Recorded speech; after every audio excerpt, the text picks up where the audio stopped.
本生まれの韓国人ファミリーが、韓国エンタメ界に長く関わったその知見を今日はですね、韓国の出ましたねニュース、この入国がですね、また大きく変わるんですよ。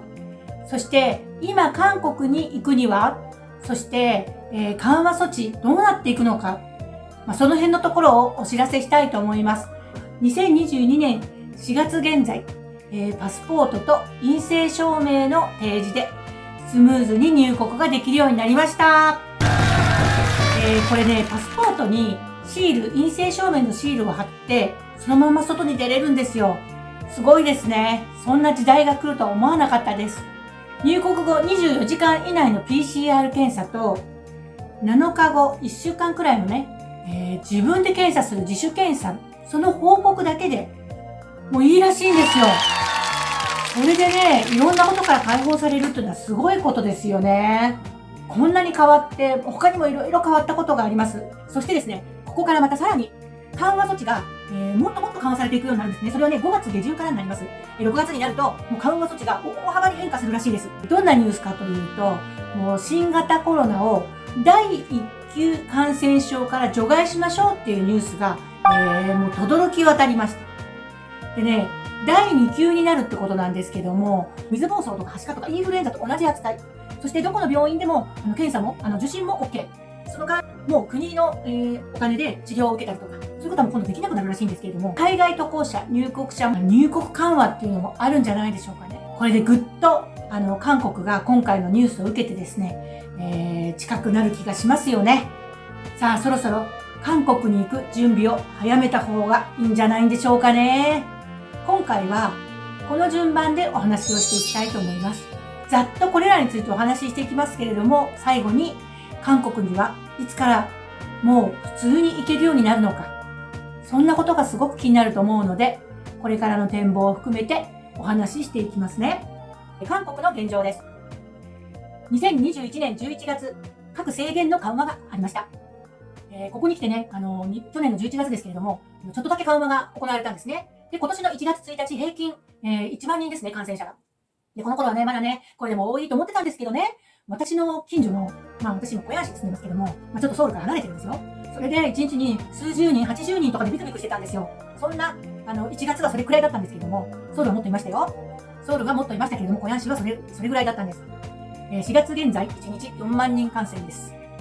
これすごいでしょ？その間の3月にね、ピークを迎えて、感染者が増加したんですよ。でもね、この4月にね、下降したんです。すごいですね。もう、すごいですよ。1月からこの山場を迎える3月、何があったんでしょう。そうですね、異変株ってやつがもう蔓延しましたし、なんでこんなにいっぱい近所の人たち感染してるのってぐらい、私の周りの小屋市は80人とかでびっくりしてたのに、3月は、ですね、8000人とかになったんですよ。この街が。日本で言うと、関東、東京から埼玉とか千葉とかね、その辺なんですけども、もちろんそのソウルに皆さん通ってるんですよ。それぐらいの距離なので。ですけど、少なかったんですよ。でも、ものすごく増えました。ところが、最近、また1000人レベル、1000人以下とかにね、落ちてきたんですよ。一時80人でびっくりしてたのに、1000人で今なんかすごいほっとしてるのはなんででしょうって感じなんですけども、皆さんの周りもそうじゃないですか？もうね、ここは、世界規模でそういう感じですよね。もう一つ明るいニュースがあって、特別旅行注意報っていうのが2年ぶりに解除されたんですよ。なので、韓国の人たちみんなは旅行に行けるっていうんで、もちろんね、受け入れてくれる国がないといけないんですけれども、意外と受け入れてもらってるみたいで、最近のニュースでも、アメリカは韓国を受け入れるよっていうニュースがありました。すごいですね。旅行できるようになるんですよ、やっと。ね。見てください。入国者の案内施設の撤去が始まってます。もうこれなくなっちゃうんです。用なしですよ。もうね、隔離施設、それから行列で、その空港でね、いろんな職員さん大変だったと思います。全部なくなりました。はい。で、6月から入国者検査の縮小と隔離免除の拡大っていうね、ニュースもね、もう駆け巡りました。これでね、韓国の経済を上げていきましょうっていう、そういう作戦なんだと思う。そういう戦略なんだと思います。もちろんね、その経済大国になっていこうとしている、この、もう著しい、経済成長のこの発展を遂げている韓国ですから、はい。4月現在、ウォンがね、日本の円をね、抜きましたから、本当に困っちゃいます。円を持ってる人はね、韓国ではあまりいないんですけど、日本から収入を得てる人たちもいるので、そういう人たちはもう半泣きです。1万円が今、9400円ぐらいになっちゃって。600円返して、夏ぐらいは、ですね、10万円を両替すると、8000円いただけました。100万円で8万円。もうね、利益というかね、為替益っていうのがあったんですよ。今は逆です。今日は600円損しちゃいます。それではここから入国条件を見ていきましょう。はい。ビザ保有者のみ、入国が、もちろん許可されています。でこれに関しては、留学とか、留学ビザですね。語学堂も OK なんですよ。確かね、3ヶ月とかね、そういったビザでいいですね。で、留学したいっていう人たちは、ね、もちろんこんな情報はね、よくご存知だと思います。考えたこともないっていう人たちに向けて、お話しすると、大学の語学堂じゃなくてもいいんですよ。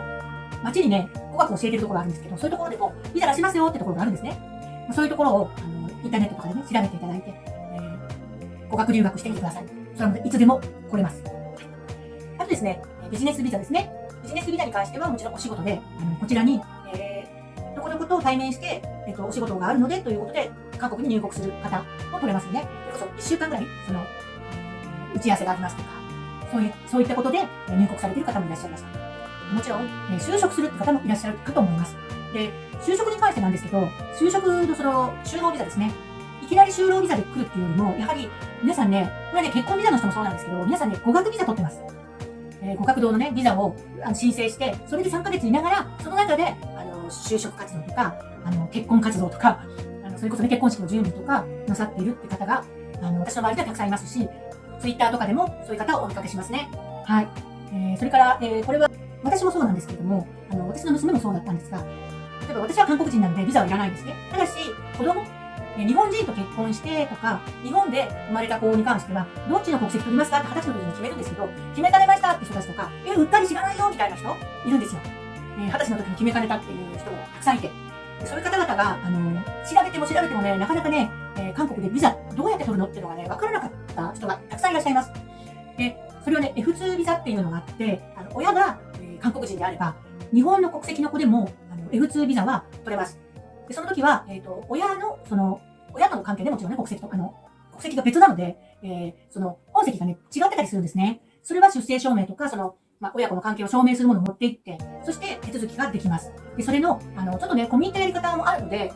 韓国に来て、韓国の、専門的なところと、お話しされた方がいいと思います。外交に関する、外務省ですね、外務省があるので、その外務省に行って、直接お話しするか、外務省に連絡ができる人にお願いするとか、日本の、韓国大使館は何も知らなかったです。たまたまそういう人に当たったのかもしれないんですけど、何も知らなかったです。普通ビザがあるっていうことをご説明しました。その辺ですね、私のこのお話も、私は見て聞いて、直接そういう人たちとお話をして、また私の娘もそうだったんですけれども、その経験をお話ししています。またちょっとね、違っていることもあるかもしれないし、担当者によっておっしゃることが違かったりもするんですよ、韓国。なので、そこは直接、お話を、それぞれで聞いてみてください。就労ビザに関してちょっと戻りますけれども、20代じゃなきゃダメなのかっていうと、意外とね、韓国はもちろん、なんでしょう、男女の格差とか、年齢格差とか、地域格差とか結構激しいんですよ。ですけど、日本から来て、熱意とやる気っていうかね、30代でも就職できてる人がたくさんいます。で、韓国でも、そういう方もいらっしゃって、自分がどんなことをやりたいのかとかきちんとまとめて、30代、私の知ってる人は40代でも韓国に来て頑張って就職された方がいらっしゃいます。それはもう、稀なことなんじゃないっておっしゃるかもしれないんですけど、たまたま私3人知っています。はい。それから、翻訳の仕事をね、フリーで受けてやってらっしゃる方もいて、それもね、日本で、その方はね、独学で覚えて、で、翻訳すごい頑張って、努力なさったんだと思いますけども、その方も40代でしたね。意外に3、40代いらっしゃって、諦めない方がいいんじゃないかなって私は思います。韓国にいらっしゃっている方の Vlog とかたくさんあって、すごく20代の方多いんですけど、私が知ってる人は3、40代もすごく多いんですね。そういう方々がまた3、40代の方々が YouTube 配信されたら、もっともっと YouTube 配信されたら、勇気出るんじゃないかなっていうふうに思います。それから結婚で入国してる人すごく多いですよね。日韓夫婦って言ってね。男性が日本人、女性が韓国人の方もいらっしゃいますし、逆もちろん多いですよね。そういう方々の、ちょっと面白い話もあるんですけど、今回はちょっと入国に関してなので、その話はしないんですけど、結婚してから入られる方、こっちに来てから結婚をした方、いろんな方いらっしゃいますけれども、先ほどお話ししました語学ビザでまずは来て、いろいろと現地を見て、親にも会って、それからどんな暮らしするんだろうって、いろんな人たちを訪ねて、現実をまず見ていただきたいなと思います。大体半年、それから1年、3年、帰りたくなりますよ。これはね、韓国に限らずです。その時に、すごく強い絆とか、ものすごく家族と仲良くできたとか、そういうことがね、あるだったら、本当に続くと思いますし、そういったことが可能な家族、地域、そういうお相手なのかっていうところをまた見てもわかんないですけどね。街の様子です。ですね、ソウル、小ヤン市のお話しかできないですけど、地方の方はね、まだちょっとどうなってるかっていうのは、ニュースとかですから私もよくわかりませんけども、少なくともソウルとか小ヤン市、でも韓国、ほぼね、マスク着用率は 100% だと思ってください。今のところはですよ。ただし、今4月の、20日ぐらいなんですけど、4月の、今、終わり近くなってくるんですけど、5月になると、マスクを、5月になると、マスクを、屋外で、着用義務がなくなるかもしれないっていう瀬戸際なんですね、今。感染者がぐーっと減ってきて、それによって、マスクを外すかどうかっていう瀬戸際なんですね。まず、社会的距離を2メーター空けますっていう措置がなくなりました。で、マスクをね、もしかすると着用義務がなくなるかもってドキドキしたんですけど、今のところはマスクは皆さんつけています。屋外でもつけています。で、ここからですね、今から2週間後ぐらい。だから、5月になると、もしかすると屋外では、マスクは着用義務がなくなります。屋内ではもちろん着用するんですけれども、ちょっとね、出会い頭とか、あとね、タバコを吸ってる人がいるんですよ、韓国は。路上タバコがね、意外と市民権を得ているというお話を前の動画でもしました。韓国の驚きのベスト10でやったんですよね。その中でもお話をした通り、韓国では、かなりですね、皆さんがタバコを吸って、その路上で、屋内で吸えないのでね、そういう人たちが多いです。で、もろにそれを吸ってしまうので、マスクしてるっていうのはすごく良かったんですよね。それがなくなるかもしれないっていう感じです。でね、あとね、かわいそうなんですけど、子供の着用率も高いです、今のところね。もうそれこそね、ちっちゃい子も、本当にね、可愛いですよ。もうちっちゃい子マスクして。もうね、ちょっとかわいそうですけど、そういうのもなくなるかもしれません。何よりも、今韓国では、先進国としての、気概っていうかね、そこにもう向かってるんだっていうね、もう経済もものすごい伸ばそうとしてますので、先進国イギリスを隔離とか、貿易対策に関しても、解除をいち早くするんだと。そんなことをね、先進国だからっていうのが意味わかんないですよ。私はですよ。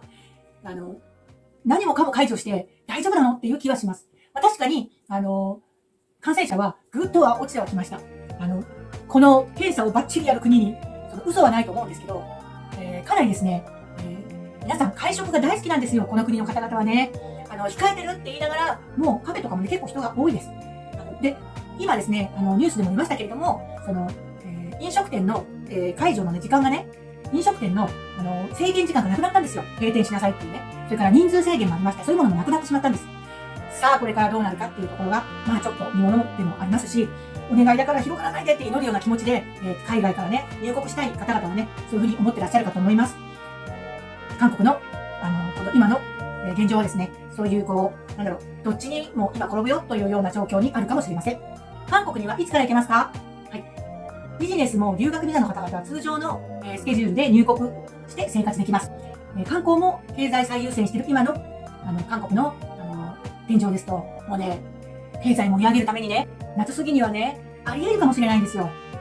もうね、ビザとかなくても、前みたいにね、90日間、ノービザですよっていう、そういう時期が来るんじゃないかなって私は思うんですけど、どうでしょう。そして、ちょっとね、それに関して明るいニュースです。日本旅行業界の関係者が約2年ぶりに韓国の観光地を視察しました。4月21日のことです。これニュースになってます。韓国観光公社は、日本旅行業協会、加盟者とか航空会社などの関係者14人招いてですね、4月21日に招待旅行を実施したらしいんですよ。これね、すごい話でしょ？やっぱりね、来るんですよ。そういう時が。で、このね、視察は地図とかいろんなところ、こういうところがありますよ、今こういう状況ですよってことを広めるために、伝えて、日本に帰ってね、旅行を盛り上げていただくためにね、いろんなツアー組んだりね、するためにも、視察するっていう状況だったんだと思います。観光交流が途絶えて以来、約2年ですよ、2年。2年ぶりですね。で、その方々、先ほどのね、日本の旅行業協会の方々は、自由な旅行の再開に向けて、新規商品と開発などを行うため、韓国国内の主な人気観光地を視察したんだそうですよ。旅行業協会の人になりたかったですよね、皆さん。視察したい。仕事だからね、来れるんでしょうね、韓国に。はい。でね、韓国旅行業協会など、国内、旅行業界と懇親会も開いて、今後の相互観光交流の活性化のための協力策についても話し合ったそうです。でね、2019年、この社会情勢になる前の2019年は、327万人がね、日本から韓国に来てたらしい。日本から韓国に来てたんですって。今ね、どれくらいですかね。観光、ゼロですよ、観光は。はい、まとめです。今日のまとめです。6月から解除される措置が多くなって、海外入国者も隔離措置がなくなって、それから検査証明とパスポートだけで入国ができるっていうふうにお話ししました。で、相当な軽減措置がこれからも行われるかと思います。なので、ビザとかもね、今後は、徐々に解除されていくのかなっていう祈りにも似た、そういった、希望的観測ですけれども、措置が行われることを待ち望んでいますという、そういう状況ですね。はい。まあでも、遠からずあるんじゃないかなっていうふうに、いろんなニュースを見ていて思います。何よりも経済優遇措置をね、経済を伸ばすためのいろいろなことを率先して優先してやっていきたいという、そういう国なので、あらゆることを試して、また、5月からですね、大統領が変わりますね。また制度がいろいろこれで変わっていくんだと思っています。そこに対して良くなるか悪くなるかっていうのは本当にまだわからないですけれども、少なくても、その2年間解除されなかったことが徐々に解除されてきたっていう、このね、本当に街の様子も国の様子も変わっていくんだと思います。さあ皆さん、夏には何かしらの、措置が施行されててですね、ドーンと韓国に、皆さん海外からいらっしゃるかと思います。ちょっとね、心配もありますけれどもね、こうやって押し寄せた時にまた何があるかですけれども、本当に、なくなってくれるといいですよね。もう、こんなの嫌だってもうそろそろ飽き飽きしてますから、楽しい毎日を待ち望んでますよね。皆さん韓国来ますか？それまでに日本も海外渡航の規制がいろいろと撤廃されて、緩和されていることを本当に私も願ってますし、私も日本に帰ったり、行ったり来たりしたいなというふうに思ってますので、その辺が本当にスムーズになることを祈っています。ご視聴ありがとうございました。登録とコメント、高評価の方もお願いします。